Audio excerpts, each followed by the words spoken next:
Assalamualaikum warahmatullahi wabarakatuh. Bismillahirrahmanirrahim. Alhamdulillahi rabbil alamin.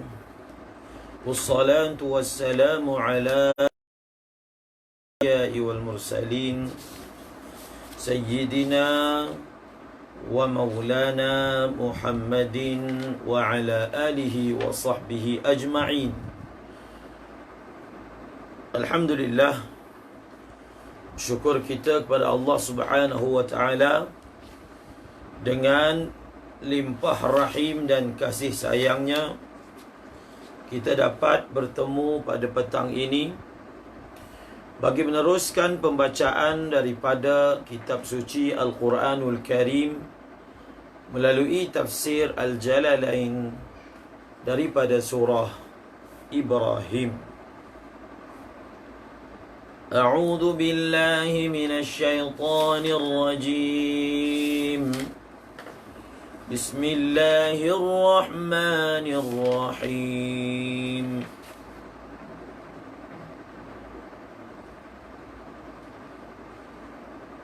ألم يأتكم نبأ الذين من قبلكم قوم نوح وعاد وثمود والذين من بعدهم لا يعلمهم إلا الله جاءتهم رسلهم بالبينات فردوا أيديهم في أفواههم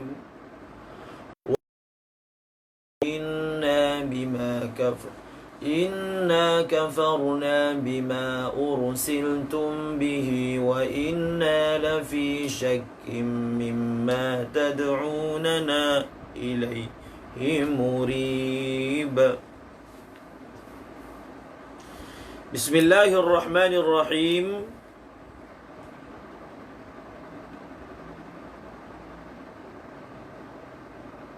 وما أرسلنا من رسول إلا بلسان قومه ليبين لهم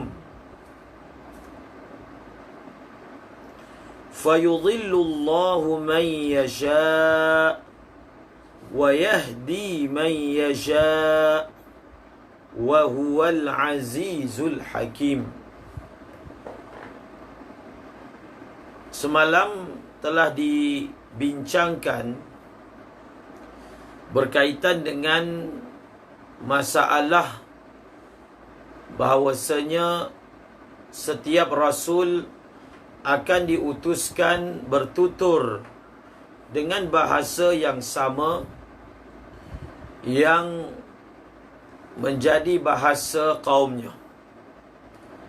Dan apakah jawab bagi iskal yang mungkin berbangkit bahawasanya Rasulullah sallallahu alaihi wasallam diutuskan untuk seluruh manusia.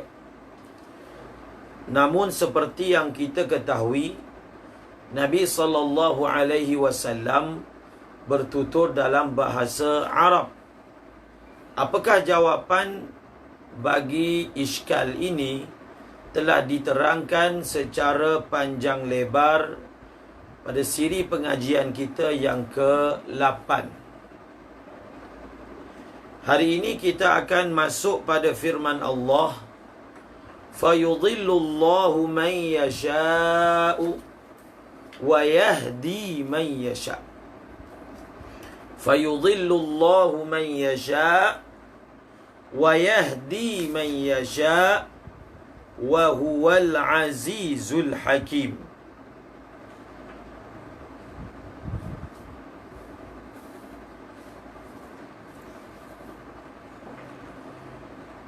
Yang pertama,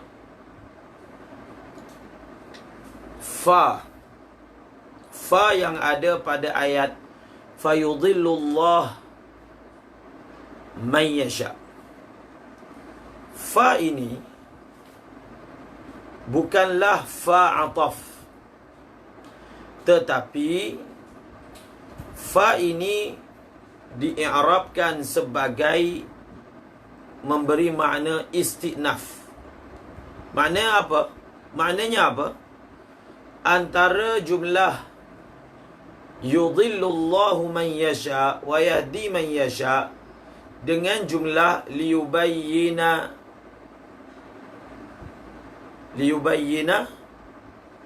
wa ma arsalna min rasulin illa bilisani qaumihi liyubayyina lahum. Jadi antara liyubayyina lahum dengan fayudhillullahu man yasha, antara dua jumlah ini bukanlah jumlah ma'tuf dan ma'tuf alaih. Bukanlah jumlah ma'tuf dan ma'tuf alaih. Kerana kalau keduanya adalah jumlah ma'tuf dan ma'tuf alaih, kita akan membacanya liyubayyina lahum fayudhillallah. Kita akan membacanya dengan fayudhillallahu man yasha. Tetapi dibaca dengan fayudhillullahu man yasha. Dalam ilmu balaghah ada bab yang bertajuk fasal dan juga wasal. Fasal dan juga wasal. Fasal dan juga wasal ini dikatakan sebagai bab yang sangat penting untuk mengetahui adakah ayat sebelum dengan ayat yang selepas mempunyai perkaitan. Daripada segi makna jelas bahawasanya ayat sebelum dan ayat selepas tidak ada perkaitan. Kalau kita atafkan fayudhillullah dengan ayat yang sebelumnya, dia akan memberi makna yang salah. Apakah makna yang salah tersebut? Iaitu akan diterjemahkan seperti berikut: wa ma arsalna, tidaklah kami telah mengutuskan mana-mana rasul melainkan dengan bahasa kaumnya. Apakah illat, apakah hikmah, apakah maslahat diutuskan dengan bahasa tersebut? Maslahatnya liyubayyina lahum, supaya rasul itu boleh menjelaskan dengan baik kepada kaum mereka wahyu yang telah diturunkan oleh Allah Subhanahu Wa Taala kepada kaum melalui nabi tersebut. Itu hikmahnya. Kalau kita jadikan yubayyinu juga ataf, dia akan memberi makna itu hikmah yang pertama. Dan hikmah yang kedua adalah apa? Supaya Allah menyesatkan satu kumpulan dan memberi hidayah kepada yang lain. Itu bukanlah illat.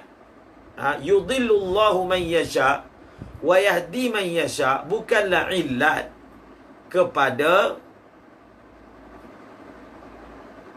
irsalur rasul bilisani qaumihi. Nampak?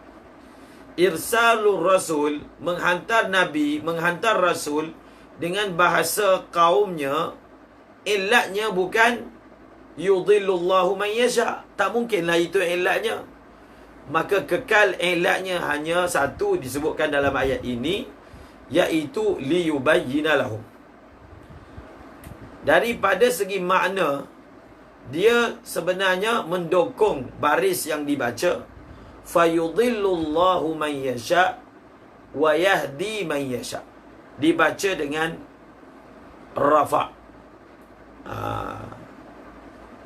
Contoh ayat yang lain, yuriduna an yutfi'u nurallahi bi afwahihim. Yuriduna an yutfi'u nurallahi bi afwahihim wa ya'ballah. Ini pun perbahasan. Wa ya'ba. Cuba kita tengok. Wa ya'ba ini fi'il yang ada huruf illat. Maknanya dia bukan fa'il yang sahih. Ada huruf illat. Fi'il naqis. Wa ya'ballah. Maka dibahaskan oleh ulama tafsir. Apakah i'rab ataupun mahal i'rab bagi wa ya'ballah? Barisnya tidak zahir. Untuk i'rabkan wa ya'ballah daripada ayat yuriduna an yutfi'u nurallahi bi afwahihim wa ya'ballah, mungkin saja dikatakan barisnya itu adalah rafa' takdir, ataupun barisnya itu mansub takdir, mungkin. Maka untuk memberi takdir yang sahih, oleh kerana barisnya tidak zahir, dilihat kepada makna. Dilihat kepada apa? Dilihat kepada makna. Daripada segi makna, adakah sesuai? Wa ya'ballah ini diatafkan kepada jumlah yuriduna an yutfi'u nurallahi biafwahim. Diatafkan kepada jumlah yutfi'u. Kalau diatafkan kepada jumlah yutfi'u, maknanya dia berada di mahal nasab. Ataupun kita mengatakan waw itu adalah waw istinaf. Melihat kepada konteks ayat, maka tidak boleh, tidak sah makna kalau dikatakan wa ya'ballah itu ataf kepada ayat an yutfi'u, kerana dia akan memberi makna yang tanaqud. Mereka ingin, tanaqud ni maknanya bertentangan, contradict. Mereka ingin memadamkan cahaya agama Allah dengan mulut mereka, dan mereka mahu, Allah enggan. Jadi kan pelik ayat tu. Maka melihat kepada makna, i'rab yang sahih bagi kalimah wa ya'ballah adalah rafa'. Apabila dia di'irabkan sebagai rafa', maka maknanya waw itu adalah waw istinaf. Dan apabila waw itu waw istinaf, daripada segi qiraah, pembacaan, bagusnya diwakafkan pada yuriduna an yutfi'u nurallahi biafwahihim. Wakaf di situ. Kemudian sambung wa ya'ballah wa ya'ballahu illa wa ya'ballahu an yutimma nur wa ya'ballahu illa an yutimma nurahu. Okey? Itu contoh ayat yang ada persamaan dengan yang kita bicarakan. Kita bicarakan sekarang ini. Fayudhillullahu man yasha' wa yahdi man yasha'. Fayudhillullahu man yasha' wa yahdi man yasha'. Ayat ini dan ayat-ayat yang seumpama dengannya telah menerbitkan 3 aliran, paling kurang 3 aliran mazhab dalam akidah. Yang pertama akidah Jabariyah, yang kedua akidah Al-I'tizal Mu'tazilah, yang ketiga akidah Ahli Sunnah wal Jamaah Al-Asy'ariyah wal Maturidiyah. Al-Imam Ar-Razi telah membahaskan ayat seumpama ini secara tuntas ketika membicarakan ayat dalam surah Al-Baqarah, yudhillu bihi kathiran wa yahdi bihi kathira. Ambil perhatian. Seperti mana kita meriwayatkan lafaz-lafaz bagi nusus syar'iyah, kita riwayatkan bagaimana dibaca ayat ini, bagaimana dibaca, dengungnya di mana, tebalnya di mana. Itu dipanggil riwayatan. Ada satu lagi dirayatan, seperti mana hadis. ada kelompok manusia yang bidang tugasnya meriwayatkan lafaz-lafaz hadis. Ada lagi kelompok manusia yang bidang tugasnya ataupun kajiannya berkaitan dengan makna-makna hadis. Makna-makna hadis. Oleh kerana itu, ada golongan yang mana mereka ini ahli hadis, tetapi dalam bidang akidah mereka terjebak dengan akidah tajsim.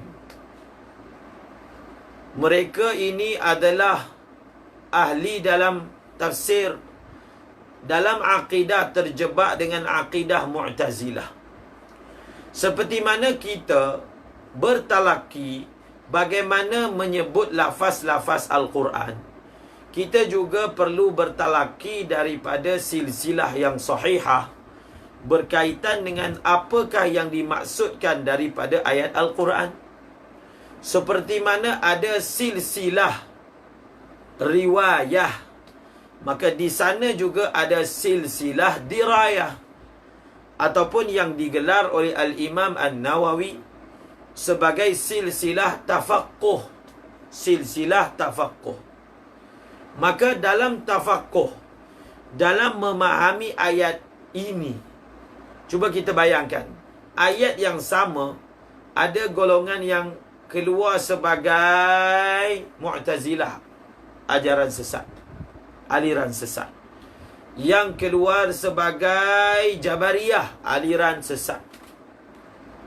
Dan yang tengah-tengah min baini farthin wadamin adalah Asy'ariyah, Maturidiyah ataupun Ahlus Sunnah wal Jamaah. Ia menjelaskan lagi maksud firman Allah, yudhillu bihi kathiran wa yahdi bihi kathira. Yudhillu bihi kathiran, dengan Al-Quran ada manusia menjadi sesat. Dengan Al-Quran ada manusia mendapat petunjuk daripada Allah Subhanahu wa ta'ala. Maka sebab itu cara belajar ataupun sistem silsilah belajar, kita belajar dulu akidah, kita belajar dulu faham yang sahih, barulah kita belajar tafsir Al-Quran. Bukan terus kita pergi kepada Al-Quran, kita keluarkan istimbat sendiri dalam keadaan kita tidak mempunyai alat yang cukup. Mempunyai alat yang cukup. Maka Jabariyah telah mengambil ayat seumpama ini, ayat ini dan seumpamanya, untuk menyokong akidah dia. Jadi ilmu tauhid, mengetahui apakah akidah Jabariyah. Akidah Jabariyah ini, mereka mengatakan manusia tidak mempunyai sebarang kasab. Tidak ada langsung sebarang kasab. Mereka ini seumpama papet yang digerakkan oleh tuannya dan langsung tiada ikhtiar. Dan semua pergerakan yang datang daripada manusia ini adalah pergerakan ittirariyah. Seperti mana kita bila menggeletak ataupun orang kena Parkinson, dia bergerak tubuh dia itu, hati dia nak lain. Hati dia nak lain. Tetapi dia tak boleh kawal tubuh dia. Macam orang yang sejuk, tubuh dia gementar. Dia tak nak badan dia gementar, menggeletar, tetapi dia tak boleh kawal. Itu dipanggil al-harakatul ittirariyah. Kita mengatakan al-harakatul ittirariyah memang ada. Bukti bahawasanya adanya al-harakatul ikhtiyariyah, ada al-harakatul ittirariyah. Kita boleh panggil pergerakan itu sebagai pergerakan yang tidak dapat dikawal, menunjukkan di sana ada pergerakan yang boleh dikawal. Kalau semua pergerakan bersifat ittirariyah, maka tidak adalah taksim. Tidak adalah pembahagian. Ittirariyah dan juga ikhtiyariyah. Mereka mengatakan tak. Sama ada perbuatan baik, perbuatan buruk daripada manusia, tidak ada langsung kasab. Maknanya tidak ada langsung kasab daripada manusia. Manusia langsung tak ada kasab. Dia dah tak ada pilihan. Dia memang telah ditakdirkan buat macam tu. Dia dah tak ada pilihan. Jadi bila dia tidak ada pilihan, sepatutnya dia tidak disalahkan. Kalau dia berzina, kalau dia mencuri, maka itu semua adalah harakatul ittirariyah, yang dia tak ada kasab, dia tidak ada usaha daripada pihak dia. Semuanya telah disusun secara auto dan dia tak mampu keluar daripadanya. Menafikan langsung ikhtiar. Baca kitab Dr. Sa'id Ramadan Al-Buti berkaitan dengan adakah al-insan musayyarun, adakah manusia itu musayyar. Musayyar itu maksudnya dia dijalankan terus tanpa ada ikhtiar, ataupun mukhayyar. Musayyar ataupun mukhayyar. Maka cuba kita faham terbitnya akidah tajsim daripada Al-Quran juga. Jadi salahnya itu bukan pada Al-Quran, tetapi pada orang yang terima, orang yang baca Al-Quran. Dalam ayat yang lain Allah Ta'ala sebut, wa idza ma unzilat suratum faminhum man yaqulu ayyukum zadatu hadhihi imanah fa amma alladhina amanu fazadathum imanan wa hum yastabshirun wa amma alladhina fi qulubihim maradun fazadathum rijsan ila rijsihim. Nampak tak? Ayat ini menjelaskan bila diturunkan Al-Quran akan ada kesan yang berbeza berdasarkan orang yang berbeza. Berdasarkan daya ambilan, dipanggil qabiliyah. Daya ambilan yang ada pada orang tersebut. Kalau orang itu ada iman, maka ayat-ayat Al-Quran yang turun kepadanya akan menambahkan dia kepada yang lebih cemerlang. Adapun wa ammal ladzina fi qulubihim maradun, adapun orang yang dia ada sakit, maka fazadathum rijsan ila rijsihim. Ayat-ayat yang turun itu hanya menambah keji, menambah kotor pada diri orang tersebut. Jadi ayat turun dalam keadaan murni, tetapi apabila masuk kepada jiwa yang rosak, dia faham rosak.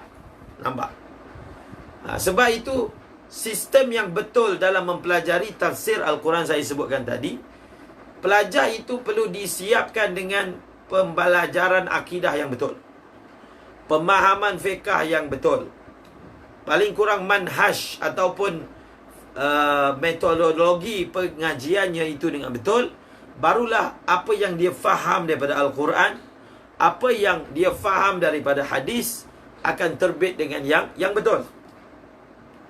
Maka Jabariyah telah memahami seperti itu. Dia akan faham semua ayat yang seumpama dengan ini, maka dia akan faham seperti itu. Perbahasan yang Imam Razi bawa sebenarnya sangat panjang. Sebenarnya tidaklah sesimpel yang saya sebut tadi.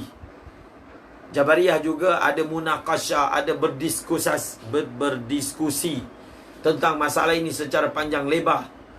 Maka sangat bagus untuk dirujuk. Razi berkaitan dengan isu ini sangat penting, supaya kita juga tak jatuh dalam syubhat. Kalau kita dihujahkan dengan hujah Jabariyah, mungkin kalau kita tak ada persiapan, maka kita juga akan macam terkesan juga hujah yang Jabariyah pamerkan, utarakan. Kemudian yang kedua, Mu'tazilah. Nampak? Jabariyah ini lebih kepada dia ambil pada zahir. Dan adapun Mu'tazilah, maka dia takwil. Kita takwil, Mu'tazilah juga takwil. Ini pun satu perkara. Selalu mereka yang mengecam Asy'ariyah mengatakan Asy'ariyah ini adalah golongan yang melakukan takwil, maka mereka ini sama macam Mu'tazilah. Sesuatu akidah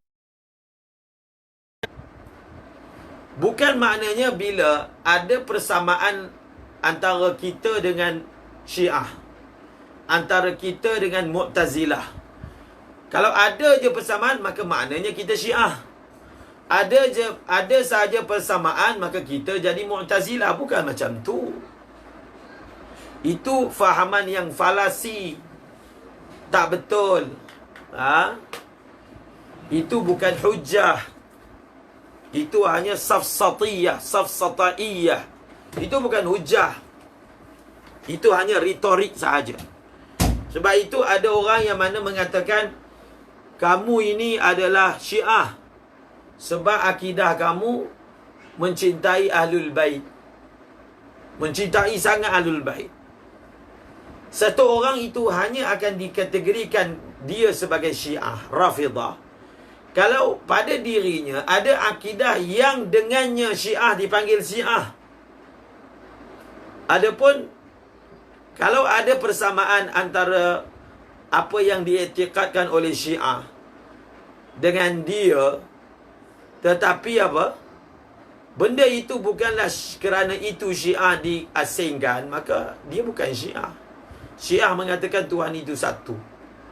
Kita mengatakan Tuhan itu satu. Jadi takkan orang itu dipanggil Syiah. Samalah juga Mu'tazilah. Atas akidah apa dia dipanggil Mu'tazilah? Kalau pada diri seseorang ada akidah tersebut, barulah dia dipanggil Mu'tazilah. Semata-mata Mu'tazilah melakukan takwil pada ayat seumpama ini. Misalnya ayat Ar-Rahman 'alal 'arsy istawa. Mu'tazilah melakukan takwil. Kita juga melakukan takwil. Semata-mata melakukan takwil, orang itu tak dipanggil Mu'tazilah. Bahkan kalau takwilannya sama pun tidak dipanggil Mu'tazilah. Mu'tazilah mentakwilkan ayat Ar-Rahmanu 'alal 'arsy istawa dengan makna istaula. Kita pun sebahagian mentafsirkan dengan makna istaula juga. Maka tidak bermakna bila muwafaqah antara takwil Mu'tazilah dengan takwil kita, maka kita jadi Mu'tazilah, bukan. Soalannya, adakah pada poin itu, pada poin mentakwilkan istawa dengan makna istaula, Mu'tazilah ini diasingkan daripada Ahli Sunnah wal Jamaah? Bukan pada poin itu. So kalau bukan pada poin itu, maka orang yang serupa muwafaqah pada perbuatan, pada takwil, sama ada secara khas ataupun secara am. Secara khas maksudnya takwil. Secara am itu takwil. Secara khas itu pada apa ditakwilkan. Kalau berlaku muwafaqah seperti itu, tidaklah menjadikan orang itu adalah apa? Adalah Mu'tazilah. Maka dalam ayat seumpama ini, kita takwil, Mu'tazilah takwil. Sama macam ayat Khatamallahu ala qulubihim. Khatamallahu ala qulubihim. Mu'tazilah takwil, kita pun takwil.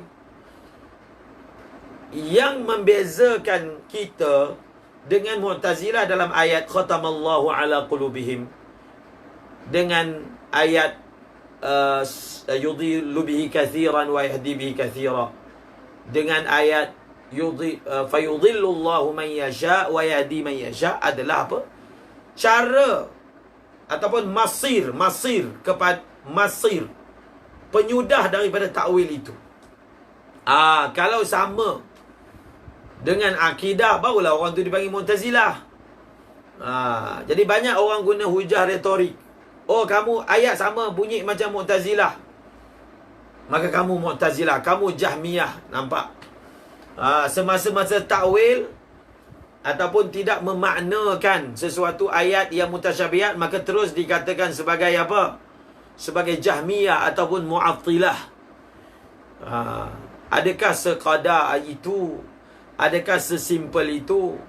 Soalannya, adakah kalaulah kami tidak menjalankan makna zahir pada ayat mutasyabihat, tidak mengambil maknanya, adakah natijahnya sampai kepada natijah yang sampai kepadanya oleh Jahmiyah, yang langsung mentaktilkan sifat Allah?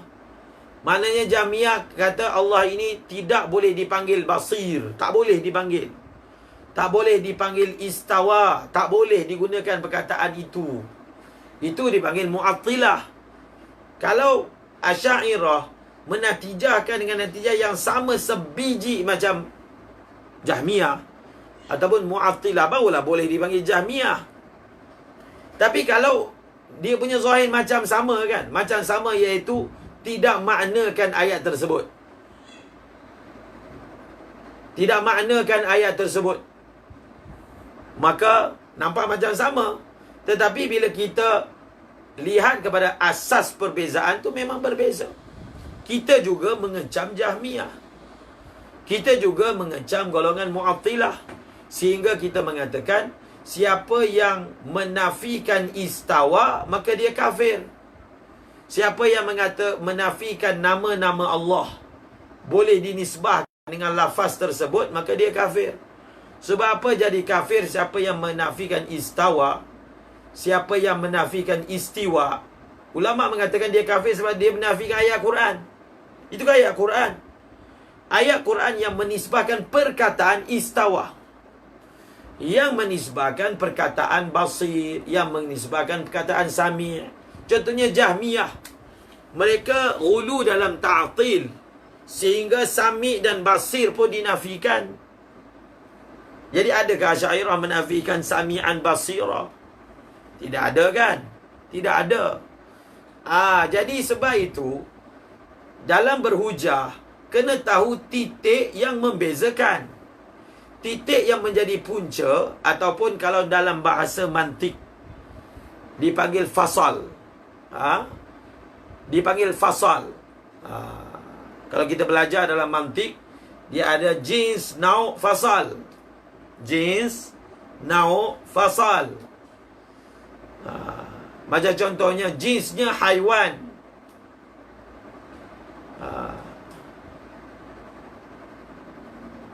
Jinsnya adalah apa? Haiwan. Nau'nya lain. Apakah yang menyebabkan dipanggil muqassim? Dipanggil apa dalam bahasa mantik juga? Muqassim. Apakah faktor yang menyebabkan sesuatu diletak di dalam kumpulan yang berasingan? Kenapakah keldai dia bukanlah kuda, kuda bukanlah lembu, lembu bukanlah manusia? Maka ini dipanggil fasal. Oleh kerana pada setiap daripada hayawan, walaupun semua ini haiwan, tetapi dia duduk nau' yang berbeza, dia berada dalam kisim yang berbeza. Ciri khas yang ada pada benda-benda tersebutlah yang menyebabkan dia diletakkan dalam kategori asing. Dia panggil fasal. Contohnya manusia, apakah fasal dia? Natiq. Bila oleh kerana dalam manusia ini ada ciri khas, ada fasal khas yang namanya natiq, maka dia tak boleh masuk dalam keluarga keldai. Apa yang ada dalam diri keldai? Nahiq, yang tak ada pada manusia, yang tak ada pada kuda. Maka keldai dia adalah satu kumpulan yang lain, family lain, asing.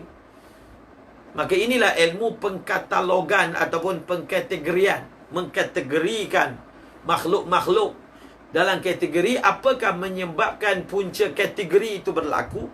Fasal. Maka apakah fasal? Itu poin dia. Apakah fasal? Apakah ciri khas yang ada pada Mu'tazilah yang dengannya Mu'tazilah dipanggil Mu'tazilah. Kalau dalam diri satu orang ada, maka dia memang Mu'tazilah. Memang ada sebiji, tak ada beza. Dia Mu'tazilah. Dia Jabariyah, Syiah, Rafidah dan seumpamanya. Kalau semata-mata dia mencintai keluarga Ahlul Bait, dia kata ini Syiah. Soalannya, adakah Syiah itu dipanggil Syiah atas semata-mata dalam kurungan semata-mata mencintai Ahlul Bait? Itu je point dia. Ataupun ada lain, ada yang lebih khas daripada itu. Ada yang lebih khas daripada itu. Syiah dikategorikan dalam kelompok Syiah bukan kerana dia semata-mata point dia mencintai Ahlul Bait. Bukan. Tetapi meletakkan a'immah misalnya pada kedudukan yang lebih pada Nabi. Jadi kalau satu orang mencintai Ahlul Bait, dalam masa yang sama dia tidak meletakkan kedudukan a'immah Isna Asyar itu maksum, bahkan lebih daripada Nabi, maka itu kan antara dia dengan Syiah ni ada tabayun, dia panggil apa? Dalam Islam nanti ni ada tabayun. Tak ada tasawi tapi tabayun. Jadi bila tabayun, mana boleh diletakkan dalam kelompok yang sama. Itu cara berfikir, cara berhujah yang mudah untuk kita faham perkara ini. Maka ayat fayudhillullahu man yasha wa yahdi man yasha, Mu'tazilah takwil. Kita pun takwil juga. Ingat balik kaedah mentakwilkan. Masa mula-mula kita telah ada nukil daripada perkataan Imam Razi tentang bilakah sesuatu ayat itu akan ditakwilkan. Iaitu apabila ayat itu, sesuatu ayat ditakwilkan apabila ayat itu zahirnya yush'irul istihalah. Apabila zahir ayat itu memberi faham benda yang mustahil. Memberi faham benda yang mustahil. Maka Mu'tazilah takwil. Kita juga memberi makna juga pada ayat ni. Dua-dua takwil. Tapi wujuh takwil yang dilakukan oleh Mu'tazilah, dia punya masir dia punya natijahnya bertentangan dengan konsep keseluruhan daripada ayat Al-Quran dan konsep keseluruhan daripada syariat. Bertentangan keseluruhan yang bersifat qat'i. Maka takwil Mu'tazilah itu kita panggil takwil yang fasid. Dia punya kaedahnya bukan bila takwil sahaja dia fasid. Dia bukan sinonim. Takwil dengan batil ni dia bukan sinonim. Asalkan takwil, maka dia mesti batil. Tak ada. Kita dan kamu mengakui ada ayat-ayat yang kena ditakwilkan. Kamu mengaku tak ada ayat kena takwil? Kita hujah macam tu. Tak ada. Semua ayat tak kena takwil. Tak boleh takwil. Jadi ketika ayat wa huwa ma'akum aina ma kuntum, kamu takwil. Tak mungkin dijalankan ayat ini atas zahirnya takwil. So kalau ada satu saja contoh kamu takwil, menunjukkan takwil ni ada yang boleh, ada yang tak boleh. Walaupun kamu membataskan pada ayat tertentu, tapi secara ijmalinya bolehlah. Masalah kamu bataskan, itu kamu punya pendapat. Tapi secara keseluruhannya kita setuju boleh. Setuju dulu, boleh ke tak boleh? Boleh. Tinggal lagi kita berbeza pandangan, ayat ni boleh ke tak boleh. Kamu kata tak boleh, kami kata boleh. Kan? Kenapa boleh kamu lebih utama daripada boleh kami? Ataupun tak boleh kamu lebih utama daripada tak boleh kami. Jadi nampak tak? Maka ayat-ayat boleh ditakwilkan. Cuma takwilan itu mesti terpimpin. Takwilan itu mesti apa? Mesti terpimpin untuk menjadikan takwilan termasuk dalam kategori takwilan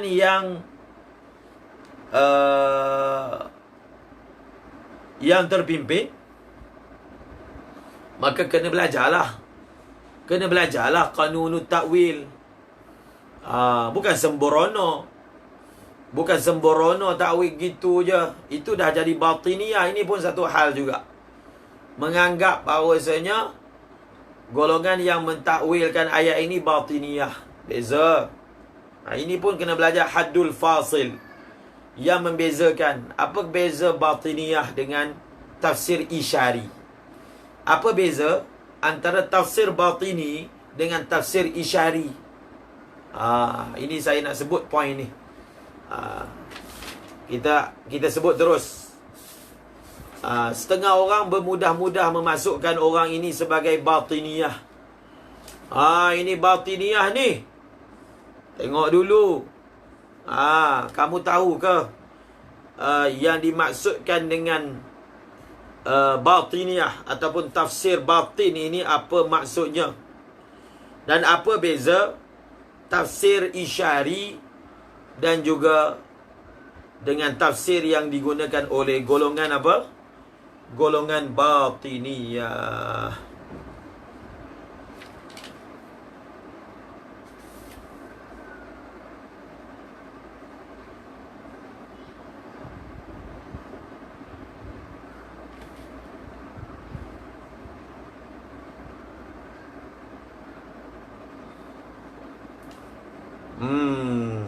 Mana ni? Saya nak baca sikit daripada kitab.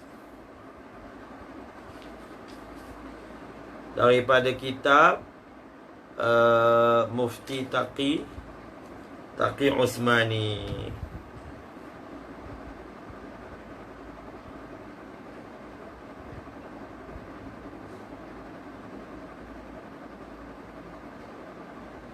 Ni 353.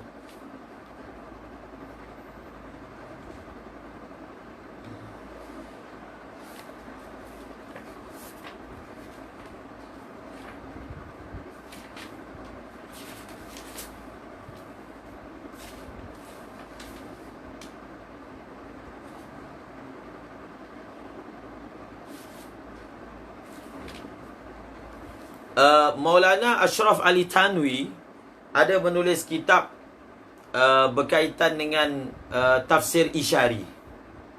Dia panggil apa? Sebagai tafsir isyari. Tajuk dia Masailus Suluk. Jadi beliau telah membawa tafsir-tafsir yang disifatkan sebagai tafsir isyari ataupun tafsir ahli sufi. Di awal kitab tersebut, beliau telah menjelaskan apakah yang dimaksudkan dengan tafsir isyari yang dibenarkan, yang masih lagi dalam lingkungan syarak. Jadi saya cuba baca sebahagian yang kita sempat. Apa dia ni? Apa kata Mufti Taqi Osmani dalam kitab Ulumul Quran? Ini Mufti Taqi ada bahaskan tentang satu jenis tafsir yang namanya tafsir sufi. Tafsir sufi. Dia juga dipanggil tafsir isyari. Apa kata beliau? Sufiyae kiram se Quran Karim ki ayat ke taht kuch aisi batein manqul hai जो बज़ाहिर तफसीर मालूम होती है मगर वो आयत की ज़ाहिरी और मासूर माना के खिलाफ होती है. Ya, tafsir Alusi pun banyak juga bawa. Apa kata beliau? Dinukilkan daripada ahli sufi sesuatu berkaitan dengan ayat Al-Quran yang zahirnya adalah tafsir, tetapi zahirnya tafsir yang dibuat oleh dengan zahir ayat dan juga riwayat. Dia bagi contoh. Quran Karim ka irshad hai qatilul ladhina yalunakum minal kuffar. Ni ayat ni contoh. Macam mana tafsir Isyari. Qatilul ladhina yalunakum minal kuffar. Kalau kita tengok zahir ayat ini, terjemahannya senang. Perangilah orang-orang kafir yang ada berdekatan dengan kamu. Tetapi ahli sufi mentafsirkan ayat ini dengan makna apa? Uske tahs baz sufyane kaha ke qatilun nafsa fa innaha talil insan. Sebahagian ahli sufi telah mentafsirkan qatilul ladhina yalunakum minal kufar sebagai apa? Qatilun nafsa fa innaha talil insan. Wahai manusia, bunuhlah nafsumu, perangilah nafsumu, kerana nafsu ni dia adalah benda yang berhampiran dengan kita. Jadi kufar itu ditafsirkan dengan makna nafsu. Sedangkan zahir ayat ini ayat perang. Ayat tentang apa? Perang. Maka kata Mufti Taqi lagi, ini penting ni pemahaman tentang tafsir Isyari. उस किस्म के जुमलों को बाज हजरत ने कुरान करीम की तफसीर समझ लिया, हालांकि दर हकीकत वो तफसीर नहीं। सूफिया किराम का ये मकसद हरगिज नहीं होता कि कुरान करीम की असल मुराद यही, और जो मफहूम ज़ाहिरी अल्फाज से समझ में आ रहा है वो मुराद नहीं है, बल्कि वो कुरान करीम के ज़ाहिरी मफहूम पर हवास के असल माखज़ से साबित हो पूरी तरह ईमान रखते हैं और उस बात के एतराफ़ करते हैं. Jadi kena faham ni. Jadi bila melihat ada ahli-ahli sufi yang tafsirkan ayat seperti itu, maka ada orang salah faham. Orang mengatakan ahli sufi ni dia tafsir Al-Quran. Sebenarnya benda itu tidak dipanggil tafsir. Bukanlah menjadi maksud ahli sufi bahawasanya yang mereka sebut itu adalah asal maksud ayat ini. Bila dia kata qatilul ladhina yalunakum, maksudnya qatilun nafsa allati talikum. Bukan maksud mereka, maksud Allah dari ayat ini, inilah kufar itu memang maksudnya orang nafsu. Bukan itu yang mereka maksudkan. Dan bukanlah juga maksud mereka yang kami kata inilah yang sebenarnya. Ya, orang lain kata kufar tu maksudnya orang kafir, tu tak betul. Bahkan mereka ini ahli sufi, dalam keadaan mereka sebut ayat dengan makna tertentu, mereka mengakui dengan penuh daripada hati bahawasanya apa yang zahir, yang difahami daripada ayat, maka mereka beriman dengan sepenuh hati dan mereka iktiraf. Mereka iktiraf itu memang maksud daripada ayat tersebut. Lakin ni kena faham ni tajuk kita ni. Dah pukul berapa dah? Habiskan sikit tafsir Isyari ni. लेकिन उसके साथ ही वो अपना उन वजदानी इस्तिंबातात को भी जिक्र कर देते हैं जो उस आयत की तलावत के वक़्त उनके क़ल्ब पर वारिद हुए.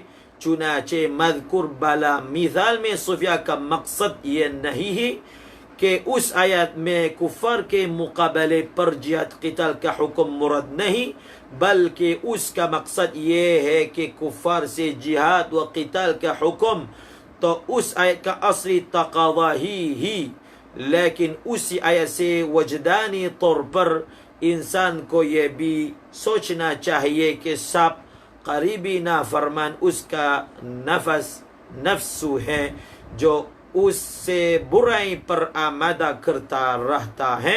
लिहाजा कुफर से जिहाद के साथ साथ उससे भी जिहाद ज़रूरी है. Jadi ini sebenarnya tafsiran mereka ataupun ungkapan yang keluar daripada mereka ketika baca ayat tersebut, dia sebenarnya adalah wujdani istimbat. Dia adalah feel lah. Apa bahasanya wujdani istimbatat ni? Maksudnya Bila baca ayat tu, rasa tu datang. Khawatir. Digunakan juga dengan perkataan khawatir. Wujdaniyat. Sebenarnya, ungkapan itu tidak lebih daripada rasa ataupun wujdan ataupun khawatir yang lintas dalam hati mereka ketika membaca ayat tersebut. Yang ia dipanggil warid. Masa baca ayat tersebut datang warid, datang wujdan, datang rasa perasaan ketika membaca ayat tersebut. Contohnya, contoh yang kita berikan tadi. Bukanlah menjadi maksud ahli sufi bahawasanya ayat qatilul ladhina yalunakum, bukanlah maksud daripada ahli sufi. Ayat ini bukan maksudnya suruh perang dengan orang kafir. Bukan, itu bukan maksudnya. Mereka tak kata macam tu. Bahkan mereka beriktikad memang betul ayat ini asal maksudnya adalah apa? Tuntutannya supaya kita memerangi orang kafir. Tetapi bila baca ayat ini, dia lintas macam ni. Allah suruh kita memerangi orang kafir yang menghampiri kita. Tetapi satu perkara yang perlu direnung dan dimuhasabah oleh manusia. Benda yang paling keras kepala, yang paling degil, yang paling dekat dengan kita ni, selain daripada orang kafir, adalah nafsu kita. Itu muhasabah tu datang. Bila dia dengar ayat perang orang kafir yang musuhi agama, yang degil, maka datang satu khawatir, satu muhasabah. Benda yang keras kepala, nafarmani dia panggil. Dalam bahasa Urdu dia panggil apa? Benda yang nafarmani, benda yang tak dengar cakap ni, yang sebenarnya lagi dekat dengan kita, nafsu kita sendiri. Yang mana makhluk ini, yang nafsu ini, dia memberi galakan, sentiasa bagi galakan buat benda-benda yang buruk. Maka di samping kamu perang dengan orang kafir, maka jangan lupa perang juga dengan nafsu yang lagi dekat daripada orang kafir tersebut. Nampak? Kemudian Mufti Taqi sebut lagi, Mazil qarib ke ma'ruf mufassir Allama Mahmud Alusi jin ki tafsir min Sufya kiram ki us qism ki wujdani istinbatat bi kathrat milte hai Sufya ke mansha ki tashrik karte huwe tahrir farmate hai. Beliau sebut, apakah ataupun siapakah di kalangan ulama tafsir pada zaman mutaakhir ini yang mana ambil berat tentang tafsir Sufia ini, maka beliau sebutkan nama, iaitu Imam Allama Mahmud Alusi dalam kitab tafsir beliau Ruhul Ma'ani. Dan beliau telah jelaskan dalam kitab tafsir tersebut, Imam Alusi telah terangkan apakah hakikat sebenarnya yang orang panggil tafsir isyari tersebut, ataupun tafsir apa ni, Sufi. Ini keterangan daripada Imam boleh tengok dalam kitab Ruhul Ma'ani dalam muqaddimah. Ni saya baca terjemahannya. Quran Karim में सादात सूफिया से जो कलाम मंकुल है वो दर हकीकत उन दकीक उमूर की तरफ इशारे होते हैं जो अरबाब सुलूक पर मुंकशिफ होते हैं, और उन इशारत में और कुरान करीम के ज़ाहिर मफहूम में जो हकीकतन मुराद होता ही तत्बिक मुमकिन है। सूफिया का ये एअतिक़ाद नहीं होता कि ज़ाहिरी मफहूम मुराद नहीं और बातिनी मफहूम मुराद है, इसलिए कि ये तो बातिनी मुल्हिदों का एअतिक़ाद ही जैसे उन्होंने शरीयत की बिल्कुलियत नफी का जीना बनाया है। हमारे सूफिया किराम उस एअतिक़ाद से कोई वास्ता नहीं और हो भी कैसे सकता है, जबकि सूफिया ने ये ताकीद की है कि कुरान करीम की ज़ाहिरी तफसीर को सबसे पहले हासिल किया जावे। Jadi kesimpulannya apa yang disebutkan di sini, sebenarnya tafsir-tafsir yang dinisbahkan kepada Sufi, tafsir-tafsir ini sebenarnya dia nak bagi isyarat kepada benda-benda yang halus, benda-benda yang dakik, yang disingkapkan mereka dalam bab suluk. Dalam bab suluk. Yang isyarat itu dapat diperolehi daripada zahir ayat Al-Quran. Dan bukanlah maksud daripada mereka untuk menafikan. Bukanlah maksud daripada mereka untuk nak menafikan murad zahir daripada ayat tersebut. Perbuatan orang yang mana menafikan murad zahir daripada sesuatu ayat, maka ini adalah kerja-kerja golongan batini dan mulhid. Mereka ini akan nafi secara total, kulli. Dia kata tak, bukan maksud dia. Kalau ayat wasariqu wasariqatu, itu bukan maksudnya potong tangan, itu maksudnya potong apa, nafsu ke apa ke. Tak ada syariat potong tangan ni, tak ada. Yang penting ni dalam batin. Sembahyang itu maksudnya apa? Bukan maksud solat tu yang gerak yang kita buat itu, tapi maksudnya meditasi, maksudnya tawajuh, maksudnya datangkan istighfar, tak payah solat. Kalau mereka di samping mereka sebut begini, barulah dipanggil batini.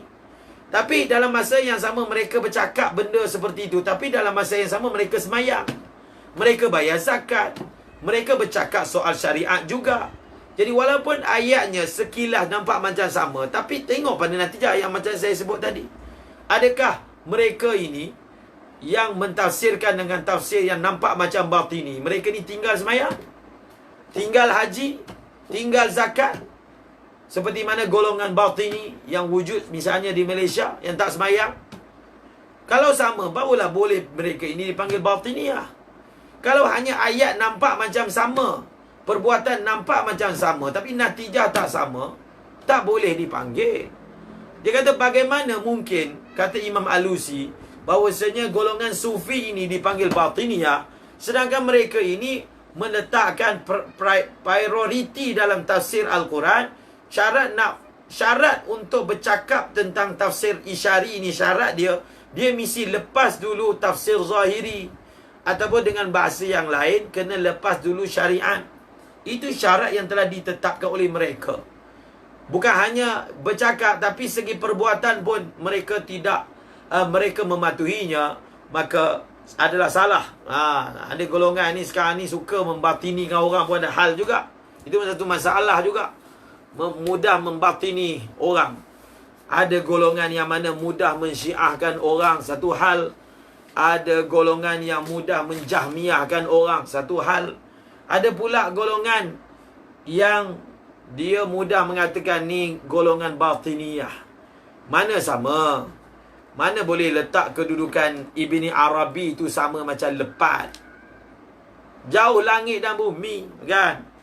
Sebab itu kita selalu cakap, bukan hanya rupa, tengok pada keseluruhan. Adakah mereka ini tinggal langsung syariat? Tinggal ke tak semayang? Ibn Arabi itu tak semayang ke? Misalnya, mengajak supaya tak payah bayar zakat ke? Kita bayar zakat dengan zikir je ke? Tak ada, kan? Kalau tak ada, mana itu secara mudah lah. Sebenarnya benda ni lebih rumit daripada itu. Wallahu a'lam bissawab. Wa ilaihil marji'u wal ma'ab. Semoga Allah Subhanahu wa taala beri taufik kepada kita untuk faham dan cintakan Al-Quran. Kalamun qadimun la yumallu sama'uhu. Tanazza' an qawlin wa fi'lin wa niyyati. Bihi ashtafi min kulli da'in. Wa nuruhu dalilun liqalbi. Inda jahli wa hirati. Faya Rabbi matti'ni bisirri hurufihi. ونور به قلبي وسمعي ومقلتي وسهل علي حفظه ثم درسه بجاه النبي والآل والصحابة آمين برحمتك يا أرحم الراحمين آمين. السلام